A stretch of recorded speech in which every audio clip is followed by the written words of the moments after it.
ಅಂದು ಪವಿತ್ರ ಮೈತ್ರಿ, ಇಂದು ಅಪವಿತ್ರವಾಗಿದ್ಯಾಕ್ ಗೊತ್ತಾ? ಲಾಭ ನಷ್ಟಗಳ ಮೈತ್ರಿಯಲ್ಲಿ ಬಿಜೆಪಿಗೆ ಹೆಚ್ಚು ಲಾಭವಾಗ್ತಾ ಇತ್ತಾ? ಯಾರು ಯಾರಿಗೆ ಅನಿವಾರ್ಯವಾಗಿದ್ದಾರೆ ಗೊತ್ತಾ? ಕಿಂಗ್ ಮೇಕರ್ ಕನಸು ಭಗ್ನಗೊಂಡಿದ್ಯಾಕೆ?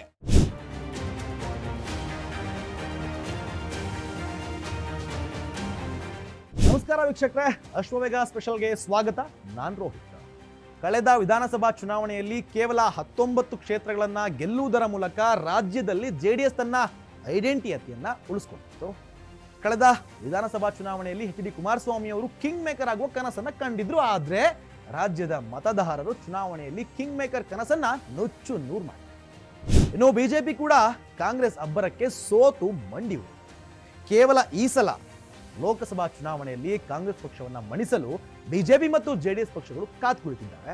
ಸೆಕ್ಯುಲರ್ ಪಾರ್ಟಿ ಅಂತ ಹೇಳ್ಕೊಂಡು ಬರ್ತಾ ಇದ್ದ ದಳಪತಿಗಳು ರಾಜ್ಯದಲ್ಲಿ ಕಾಂಗ್ರೆಸ್ ಪಕ್ಷವನ್ನ ಕಟ್ಟಿ ಹಾಕಲು ಬಿಜೆಪಿ ಜೊತೆ ಕೈಗೂಡಿಸಿದ್ದಾರೆ. ಎರಡೂ ಪಕ್ಷಗಳ ತತ್ವ ಸಿದ್ಧಾಂತಗಳು ಬೇರೆ ಬೇರೆ ಆಗಿದ್ರೂ ಕೂಡ ರಾಜ್ಯದಲ್ಲಿ ತಮ್ಮ ಅಸ್ತಿತ್ವವನ್ನ ಉಳಿಸಿಕೊಳ್ಳಲು ದಳಪತಿಗಳು ಪಕ್ಷದ ಸಿದ್ಧಾಂತಗಳನ್ನೇ ಮರೆತು ಬಿಜೆಪಿ ಜೊತೆ ಕೈಯನ್ನ ಮಿಲಾಯಿಸಿಬಿಟ್ರು. ಬಿಜೆಪಿ ಮತ್ತು ಜೆಡಿಎಸ್ ಮೈತ್ರಿ ಎರಡೂ ಪಕ್ಷಗಳ ಕಾರ್ಯಕರ್ತರಿಗೆ ನುಂಗಲಾರದ ತುತ್ತಾಗಿತ್ತು. ಇಂದಿನವರೆಗೂ ಸಹ ಅದು ಅಪವಿತ್ರ ಅಂತಾನೆ ಹೇಳ್ಕೊಂಡ್ರು.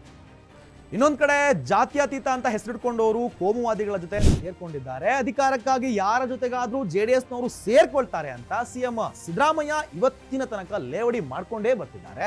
ಸ್ವತಃ BS ಯಡಿಯೂರಪ್ಪನವ್ರಿಗೂ ಸಹ ಜೆಡಿಎಸ್ ಜೊತೆಗಿನ ಮೈತ್ರಿ ಇಷ್ಟ ಇದೆ. ಆದ್ರೆ ಕೇಂದ್ರದ ವರಿಷ್ಠರ ಒಪ್ಪಿಗೆಯ ಮೇರೆಗೆ ತಲೆಬಾಗಬೇಕು. 2019ರ ಲೋಕಸಭಾ ಚುನಾವಣೆಯಲ್ಲಿ ಕರ್ನಾಟಕದ ಒಟ್ಟು 28 ಲೋಕಸಭಾ ಕ್ಷೇತ್ರಗಳ ಪೈಕಿ 25ರಲ್ಲಿ ಬಿಜೆಪಿ ಗೆಲುವನ್ನ ಸಾಧಿಸಿತು. ತಲಾ 1 ಕ್ಷೇತ್ರಗಳಲ್ಲಿ ಕಾಂಗ್ರೆಸ್ ಮತ್ತು ಜೆಡಿಎಸ್ ಗೆಲುವನ್ನ ಸಾಧಿಸಿತು.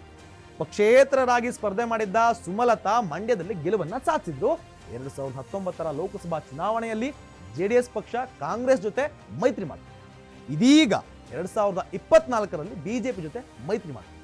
ಬಿಜೆಪಿ ಜೊತೆ ಸೇರಿ ಕಾಂಗ್ರೆಸ್ ವಿರುದ್ಧ ಹೋರಾಡಲು ಪಣ ತೊಟ್ಟಿರುವ ಜೆಡಿಎಸ್ಗೆ ಬಹುದೊಡ್ಡ ಸಂಕಷ್ಟ ಇದೀಗ ಎದುರಾಗಿದೆ. ಇಡೀ ದೇಶವೇ ಕಾದು ಕುಳಿತಿದ್ದ ಲೋಕಸಭಾ ಚುನಾವಣೆಗೆ ದಿನಾಂಕ ಕೂಡ ಫಿಕ್ಸ್ ಆಗಿದೆ. ಏಪ್ರಿಲ್ 19ರಿಂದ ದೇಶದಲ್ಲಿ ಮತದಾನ ಆರಂಭ ಆಗುತ್ತೆ. ಜೂನ್ 4ರಂದು ಲೋಕಸಭಾ ಚುನಾವಣೆಯ ಫಲಿತಾಂಶ ಹೊರಬರುತ್ತೆ. ಹಾಗೆ ಏಪ್ರಿಲ್ 26 ಮತ್ತು ಮೇ 7ರಂದು ಕರ್ನಾಟಕದ ಚುನಾವಣೆಗೆ ಮುಹೂರ್ತ ಫಿಕ್ಸ್ ಆಗಿದೆ.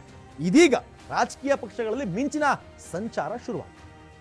ಈ ಕ್ಷಣದಿಂದಲೇ ರಾಜಕೀಯ ಪಕ್ಷಗಳ ತಂತ್ರ ಪ್ರತಿತಂತ್ರಗಳು ಹೆಣಿತಾ ಇದ್ವು. ಇದರ ನಡುವೆ ಜೆಡಿಎಸ್ ಪಕ್ಷದ ವರಿಷ್ಠರಿಗೆ ಆಘಾತ ಎದುರಾಗಿದೆ. ಲೋಕಸಭೆ ಸಮರಕ್ಕೆ ಕೈ ಜೋಡಿಸಿದ್ದ ಜೆಡಿಎಸ್ ಮತ್ತು ಬಿಜೆಪಿ ಪಕ್ಷಗಳು ಯುದ್ಧ ರಂಗಕ್ಕೆ ಸಕಲ ಸಿದ್ಧತೆಗಳನ್ನ ಮಾಡ್ಕೊಳ್ತಿದ್ವು. ರಾಜ್ಯದಲ್ಲಿ 28 ಕ್ಷೇತ್ರಗಳನ್ನ ಗೆಲ್ಲುವ ಗುರಿ ಹೊಂದಿರುವ ಬಿಜೆಪಿ ರಾಜ್ಯಾಧ್ಯಕ್ಷ ವಿಜೇಂದ್ರ ಅದಕ್ಕಾಗಿ ರಣತಂತ್ರವನ್ನ ರೂಪಿಸಿದ್ದಾರೆ. ರಾಜ್ಯದ 28 ಕ್ಷೇತ್ರಗಳಲ್ಲಿ ಪ್ರವಾಸ ಮಾಡುವ ಎಲ್ಲಾ ಸಿದ್ಧತೆಗಳನ್ನ ಬಿಜೆಪಿ ಸದ್ದಿಲ್ಲದೆ ಮಾಡಿಕೊಂಡಿತ್ತು. ಲೋಕಸಮರದಲ್ಲಿ ಕಾಂಗ್ರೆಸ್ಗೆ ತಕ್ಕ ಬುದ್ಧಿ ಕಲಿಸ್ಬೇಕಂತ ಬಿಜೆಪಿ ಮತ್ತು ಜೆಡಿಎಸ್ ಜೋಡೆತ್ತಿನಂತೆ ಸಮರಾಭ್ಯಾಸ ಕೂಡ ಶುರು ಮಾಡಿ. ಆದ್ರೆ ಇದೀಗ ದಳಪತಿಗಳು ಬಿಜೆಪಿ ವಿರುದ್ಧ ಗರಂ ಆಗಿದ್ದಾರೆ. ಲೋಕಸಭಾ ಚುನಾವಣೆಗೆ ಡೇಟ್ ಫಿಕ್ಸ್ ಆಗಿದ್ರು ಮೈತ್ರಿ ಮಾಡಿಕೊಂಡ ಜೆಡಿಎಸ್ಗೆ ಕ್ಷೇತ್ರಗಳನ್ನ ಫೈನಲ್ ಮಾಡಿಯೇ ಇಲ್ಲ. ಇದು ಜೆಡಿಎಸ್ ವರಿಷ್ಠರಿಗೆ ಬುಡಕ್ಕೆ ಬೆಂಕಿ ಇಟ್ಟಂಗಾಗಿದೆ. ಇಷ್ಟು ದಿನ ಕೇವಲ ತೋರಿಕೆ ಮಾತ್ರ ಉಭಯ ನಾಯಕರು ಭೇಟಿ ಮಾಡ್ತಾ ಇದ್ದಾರೆ. ಜೆಡಿಎಸ್ಗೆ ಸೂಕ್ತ ನ್ಯಾಯ ಒದಗಿಸುವುದರಲ್ಲಿ ಬಿಜೆಪಿ ಗೇಮ್ ಪ್ಲಾನ್ ಮಾಡಿತ್ತೆ ಅನ್ನೋದು ಕೂಡ ರಾಜಕೀಯ ವಲಯದಲ್ಲಿ ಕೇಳಿಬರ್ತದೆ. ಇನ್ನೇನಿದ್ರೂ ಸಹ ಅಖಾಡಗಳ ಆಯ್ಕೆ ಬಾಕಿ ಇತ್ತು. ಕ್ಷೇತ್ರ ಹಂಚಿಕೆ ವಿಚಾರದಲ್ಲಿ ಬಿಜೆಪಿ ವರಿಷ್ಠರ ಜೊತೆ ದಳಪತಿಗಳು 3-4 ಮೀಟಿಂಗ್ಗಳನ್ನ ಮಾಡಿದ್ರು. ಇನ್ನೇನಿದ್ರು ಅಖಾಡಗಳ ಆಯ್ಕೆ ಬಾಕಿ ಇತ್ತು. ಕ್ಷೇತ್ರ ಹಂಚಿಕೆ ವಿಚಾರದಲ್ಲಿ ಬಿಜೆಪಿ ವರಿಷ್ಠರ ಜೊತೆ ದಳಪತಿಗಳು 3-4 ಮೀಟಿಂಗ್ಗಳನ್ನ ಮಾಡಿದ್ರು. ಯಾವುದನ್ನೂ ಸಹ ಫೈನಲ್ ಮಾಡಿದ್ರು. ಅಡ್ಡಗೋಡೆ ಮೇಲೆ ದೀಪ ಇಟ್ಟ ಹಾಗೆ ಸಭೆಗಳನ್ನ ಮಾಡ್ತಾರೆ. ಹಲವು ಸುತ್ತಿನ ಮಾತುಕತೆಗಳು ನಡೆಸಿದ್ರು ಕೂಡ ಯಾವುದು ಕೂಡ ಜೆಡಿಎಸ್ ಪರವಾಗಿ ಇರಲಿಲ್ಲ. ಸಭೆಗಳು ಮಾಡ್ತಿದ್ರೆ ಹೊರತು ಕ್ಷೇತ್ರಗಳನ್ನ ಬಿಟ್ಟುಕೊಡುವುದರ ಗುಟ್ಟನ್ನ ಗುಟ್ಟಾಗಿಯೇ ಇಟ್ಕೊಂಡು ದಳಪತಿಗಳು 4ರಿಂದ 5 ಕ್ಷೇತ್ರಗಳ ಮೇಲೆ ಕಣ್ಣಿಟ್ಟಿದ್ರು. ಇದೀಗ ಕಿಂಗ್ ಮೇಕರ್ ಕುಮಾರಸ್ವಾಮಿ ಅವರ ಕನಸನ್ನ ಬಿಜೆಪಿಯ ರಾಜ್ಯ ಮತ್ತು ಕೇಂದ್ರದ ವರಿಷ್ಠರು ಭಗ್ನಗೊಳಿಸಿದರು. ಸೀಟು ಹಂಚಿಕೆ ವಿಚಾರದಲ್ಲಿ ಜೆಡಿಎಸ್ಗೆ ಬಿಜೆಪಿ ಮೋಸ ಮಾಡಿದೆ ಅಂತ ಜೆಡಿಎಸ್ ಮುಖಂಡರು ಬಿಜೆಪಿ ವಿರುದ್ಧ ಕಿಡಿಕಾರಿದ್ದಾರೆ. ದಳಪತಿಗಳು ಬಿಜೆಪಿಗೆ ಬೇಡಿಕೆ ಇಟ್ಟಿರೋದು ಕೇವಲ 3ರಿಂದ 4 ಸೀಟುಗಳಿಗೆ ಮಾತ್ರ.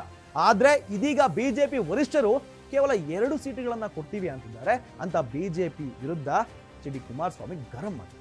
ನಮ್ಮ ಶಕ್ತಿ ರಾಜ್ಯ, ಇದು ಬಿಜೆಪಿ ನಾಯಕರ ಜೊತೆಗೆ ಕೇಂದ್ರದ ವರಿಷ್ಠರಿಗೂ ಗೊತ್ತಾಗಿದೆ. 3-4 ಸೀಟು ಕೊಡ್ತಾರೆ ಅನ್ನೋ ನಂಬಿಕೆ ಕೂಡ ಇಟ್ಕೊಂಡಿದ್ವಿ. ಆದರೆ ಕೇವಲ 2 ಕ್ಷೇತ್ರ ತೆಗೆದುಕೊಳ್ಳಕ್ಕೆ ನಾನು ಇಷ್ಟು ಪ್ರಯತ್ನ ಮಾಡಬೇಕಿತ್ತ, ಇಷ್ಟೆಲ್ಲ ಹೊಂದಾಣಿಕೆ ನನಗೆ ಬೇಕಿತ್ತ ಅಂತ ಮುಖ್ಯಮಂತ್ರಿ ಕುಮಾರಸ್ವಾಮಿ ಬೇಸರವನ್ನು ವ್ಯಕ್ತಪಡಿಸಿದರು. ಹಾಸನ ಮಂಡ್ಯದಲ್ಲಿ ಸ್ವತಂತ್ರವಾಗಿ ನಮ್ಮ ಅಭ್ಯರ್ಥಿಗಳು ಗೆಲ್ತಾರೆ. ತ್ರಿಕೋನ ಸ್ಪರ್ಧೆ ಆದರೆ ಸುಲಭವಾಗಿ ನಾವು ಗೆಲ್ತೀವಿ. ಆದರೆ 18 ಕ್ಷೇತ್ರಗಳಲ್ಲಿ ಬಿಜೆಪಿಗೆ ನಮ್ಮ ಪಕ್ಷದಿಂದ ಅನುಕೂಲ ಆಗತ್ತೆ. ಈ ವಿಷಯವನ್ನ ಸಭೆಯಲ್ಲಿ ಚರ್ಚೆ ಮಾಡಿದ್ದೀವಿ. ನಮ್ಮ ಶಕ್ತಿಧಾರೆ ಎರೆದ್ರೆ ಬಿಜೆಪಿಗೆ ಒಳ್ಳೆಯ ಫಲಿತಾಂಶ ಬರುತ್ತೆ. ಯಾಕಂದ್ರೆ ಕರ್ನಾಟಕದ ರಾಜಕೀಯ ಬೇರೆ, ದೇಶದ ಇತರ ರಾಜ್ಯಗಳ ರಾಜಕೀಯವೇ ಬೇರೆ. ಇದನ್ನ ಬಿಜೆಪಿ ಹೈಕಮಾಂಡ್ ಗಮನಕ್ಕೆ ತನ್ನಿ ಅಂತ ಮುಖಂಡರು ನನ್ನ ಮೇಲೆ ಒತ್ತಡವನ್ನು ಹಾಕ್ತಿದ್ದಾರೆ ಅಂತ ಕುಮಾರಸ್ವಾಮಿ ಅವರು ತುಂಬಾ ಕ್ಲೀನ್ ಆಗಿ ಹೇಳಿದ್ದಾರೆ. ಇನ್ನು ಜೆಡಿಎಸ್ ಪಕ್ಷವನ್ನ ವಿಶ್ವಾಸಕ್ಕೆ ತೆಗೆದುಕೊಳ್ಳುವ ಮಿತ್ರ ಪಕ್ಷ ಬಿಜೆಪಿ ಬಗ್ಗೆ ದಳಪತಿಗಳು ಬೇಸರವನ್ನ ವ್ಯಕ್ತಪಡಿಸ್ತಾ ಇದ್ದಾರೆ. ಕೋಲಾರ ಲೋಕಸಭಾ ಕ್ಷೇತ್ರವನ್ನ ಜೆಡಿಎಸ್ಗೆ ಬಿಟ್ಟುಕೊಡಲು ಬಿಜೆಪಿ ಒಪ್ತಾ ಇಲ್ಲ. ರಾಜ್ಯದ ಅನೇಕ ಕ್ಷೇತ್ರಗಳಲ್ಲಿ ಜೆಡಿಎಸ್ ಪಕ್ಷಕ್ಕೆ ಶಕ್ತಿ ಇದೆ ಅಂತ ಎಲ್ರಿಗೂ ಗೊತ್ತು. ಹೌದು, ಇವತ್ತು ಬಿಜೆಪಿ ಮತ್ತು ಜೆಡಿಎಸ್ ನಡುವಿನ ಮೈತ್ರಿಯಿಂದಾಗಿ ಹೆಚ್ಚು ಲಾಭ ಆಗುವುದು ಬಿಜೆಪಿ, ಇದು ಎಲ್ಲರಿಗೂ ಗೊತ್ತಿರುವ ವಿಚಾರ. ಇದೀಗ ಜೆಡಿಎಸ್ಗೆ ಆರಂಭದಲ್ಲಿಯೇ ವಿಘ್ನ ಒಂದು ಎದುರಾಗಿದೆ. ಬಿಜೆಪಿ ಜೆಡಿಎಸ್ ಪಕ್ಷವನ್ನ ನಿರ್ಲಕ್ಷಿಸ್ತಾ ಇದೆ. ಈಗಾಗಲೇ ಬಿರುಸಿನ ಚುನಾವಣಾ ಪ್ರಚಾರದಲ್ಲಿ ತೊಡಗಿಕೊಂಡಿರುವ ಬಿಜೆಪಿ ಯಾವೊಂದು ಸಭೆ ಪ್ರಚಾರಗಳಿಗೂ ಸಹ ಜೆಡಿಎಸ್ ನಾಯಕರನ್ನ ಕರೆದಿಲ್ಲ. ಯಾವುದೇ ಸುಳಿವು ಕೊಡದೆ ಬಿಜೆಪಿ ತನ್ನ 20 ಕ್ಷೇತ್ರಗಳ ಅಭ್ಯರ್ಥಿಗಳನ್ನ ಆಯ್ಕೆ ಮಾಡಿದೆ. ಈ ವಿಚಾರದ ಬಗ್ಗೆ ಜೆಡಿಎಸ್ ವರಿಷ್ಠರು ಕೂಡ ಬೇಸರವನ್ನು ವ್ಯಕ್ತಪಡಿಸಿದ್ದಾರೆ. ಕೋಲಾರ, ಹಾಸನ, ಮಂಡ್ಯ ಸೇರಿದಂತೆ 5 ಕ್ಷೇತ್ರಗಳು ಜೆಡಿಎಸ್ಗೆ ಬಿಟ್ಕೊಡಲಾಗುವುದು ಅಂತ ಹೇಳ್ಕೊಂಡು ಬರ್ತಿದ್ದ ಬಿಜೆಪಿ ಇದೀಗ ಯೂ ಟರ್ನ್ ಹೊಡೆದಿದೆ. ಆರಂಭದಲ್ಲಿಯೇ ಮೈತ್ರಿಯನ್ನ ಬಿರುಕು ಮಾಡಿದ್ದು ಬಿಜೆಪಿ ನಾಯಕರ ನಡವಳಿಕೆಗಳು ಜೆಡಿಎಸ್ ನಾಯಕರ ಆಕ್ರೋಶಕ್ಕೆ ಕಾರಣವಾಗಿದೆ. 2 ಕ್ಷೇತ್ರಕ್ಕಾಗಿ ಮೈತ್ರಿ ಮಾಡ್ಕೋಬೇಕಿತ್ತು. ಪಕ್ಷವನ್ನ ಒತ್ತೆ ಇಟ್ಟು ಮೈತ್ರಿ ಮಾಡಿಕೊಳ್ಳುವ ಅಗತ್ಯ ಇರಲಿಲ್ಲ ಅಂತ ಎಚ್.ಡಿ. ಕುಮಾರಸ್ವಾಮಿ ಹಾಗೂ ಎಚ್.ಡಿ. ದೇವೇಗೌಡರ ಎದುರು ಜೆಡಿಎಸ್ ಉಸ್ತುವಾರಿಗಳು ಒತ್ತಾಯಿಸಿದ್ದಾರೆ. ಮುಂದಿನ ದಿನಗಳಲ್ಲಿ ಈ ಮೈತ್ರಿ ಯಾವ ರೂಪ ಪಡೆಯುತ್ತೆ ಅನ್ನೋದನ್ನ ಕಾದು ನೋಡಿ. ಎಸ್, ಇದು ಈ ಹೊತ್ತಿನ ವಿಶೇಷ. ಮತ್ತಷ್ಟು ಮಾಹಿತಿಗಾಗಿ ನೋಡ್ತಾ ಇರಿ.